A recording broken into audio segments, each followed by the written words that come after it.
this session of Look at the Book, we're going to focus on verse 4 of 1 Peter 5, and we're going to ask the question, how does the motive of reward work for ministry? Does it contaminate or ruin love? If you do something for your own reward, are you breaking the rule of love that says love seeks not its own?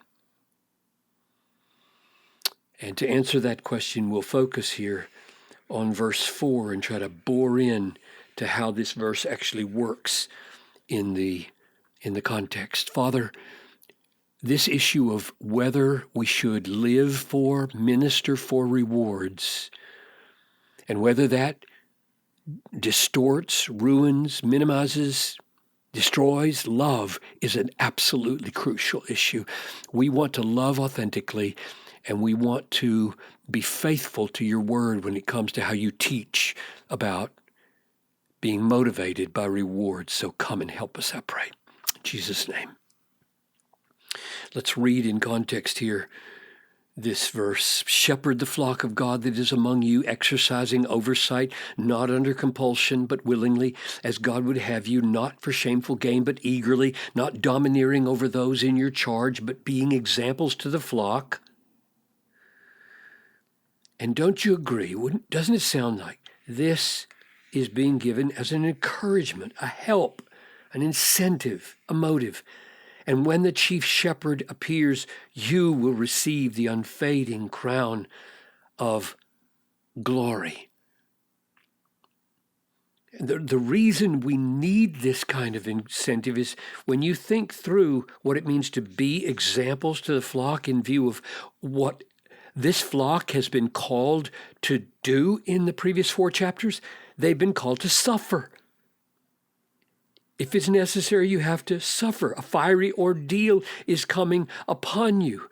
Don't return evil for evil, but return good for evil, and be willing to suffer and be reviled rather than retaliate. And these shepherds are to be examples. They're the first ones that are going to go into the suffering because they're the most visible in the community. So how much more then do they need to hear the words? And when the chief shepherd appears, don't worry. No matter what you've lost, what you've gone through, you will receive an unfading crown of glory. That's the way Jesus taught us. Beloved, this is Matthew 5:11 and 12. Beloved, when others revile you and persecute you and utter all kinds of evil against you falsely on my account, rejoice so that you can press on in loving people. Rejoice and be glad, for your reward is great in heaven. Because your reward is great in heaven, therefore rejoice. Therefore, you're able to press on in loving your enemy. So yes, look to the reward. Before we ask the hard question, does that contaminate love? Look at a couple of details. When the chief shepherd appears, every shepherd has a shepherd. No human shepherd is shepherdless. This chief shepherd, Jesus Christ, is the shepherd of every shepherd, and therefore every shepherd is a sheep. And therefore, we're all put in our place. We all need a shepherd, and Jesus is the great chief shepherd, and he will appear. Oh, the glory of that truth as you've seen, 1, 2, 3 times in 1 Peter. Set your hope fully on the grace that will be brought to you at the revelation of Jesus Christ. Rejoice insofar as you share Christ's sufferings, that you may also rejoice when his glory is revealed.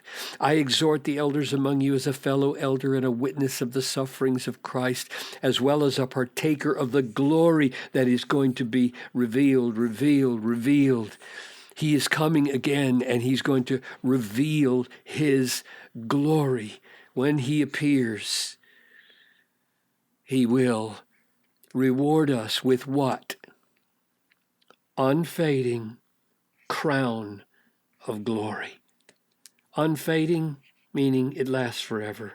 It's eternal. It never fades or wilts or is ruined. Crown. Runners are crowned when they have a victory. Kings are crowned with honor when they assume their throne of authority. Glory is beauty and greatness. And what the soul longs for, what we're made for, is a great beauty and greatness. And we want so much not to be crushed under it, but to be found victorious and honored. And we want it to last forever. And that is what we are going to get, which leads then to the last question. Is it okay to be motivated by that? Look at the next verse. Clothe yourselves, all of you, with humility toward one another. Why? Because this is motive, right? Wouldn't you agree? That's the word that says this is the cause of that.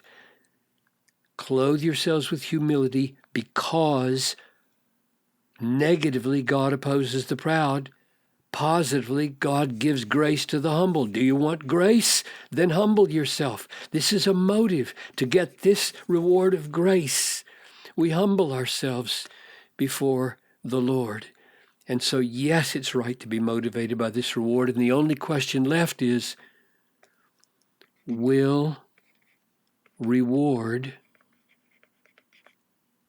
motive ruin love?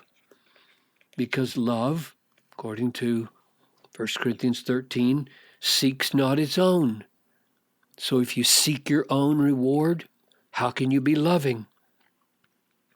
I think that text in 1 Corinthians 13 means seeks your own private, personal, limited reward at the expense of others. What keeps the pursuit of reward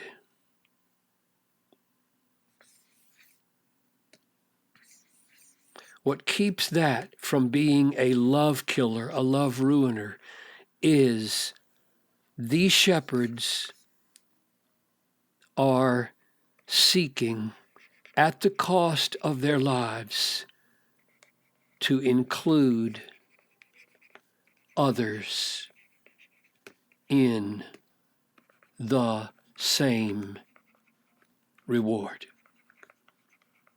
They are not pursuing the reward at the expense of others. They are pursuing the reward by serving others in the hope that others will join them in the enjoyment of the reward.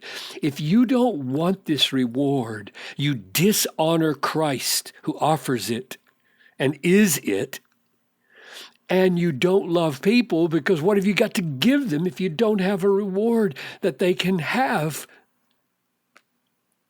So, no. To be motivated by an unfading crown of glory is not unloving, provided we are seeking to include all the flock of God and our enemies, according to all the first 4 chapters of this letter, all the others in our reward.